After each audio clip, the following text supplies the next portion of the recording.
Ini kisah the number you have dialed cannot be reached at the moment. Pernah dengar? Bunyi pula. Yang bunyi ni nombor telefon pejabat kami lah. Nanti kat last video saya beritahu apa nombor telefon pejabat kami. Okey, kisahnya pelanggan ni dia dah servis aircon 2 minggu lepas, tapi bukan dengan kami, katanya dengan warga asing lah. Tapi sekarang ni customer beritahu kata tak sejuk. Jadi kita pun beritahu lah kalau nak datang checking memang akan ada cost troubleshooting tu, ataupun untuk attendance akan ada minimum charge yang kita kenakan. Jadi bila kita sampai tengok gas pun drop teruk. Jadi untuk case macam ni, apa yang kita boleh suggest kat customer, further kena bawa balik untuk rendam, baru boleh cari bluk tu kat mana.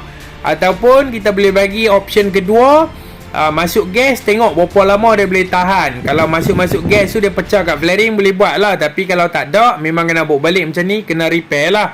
So tengoklah siapa service provider yang hampa lantik. Pastikan yang hampa lantik tu hampa boleh cari balik.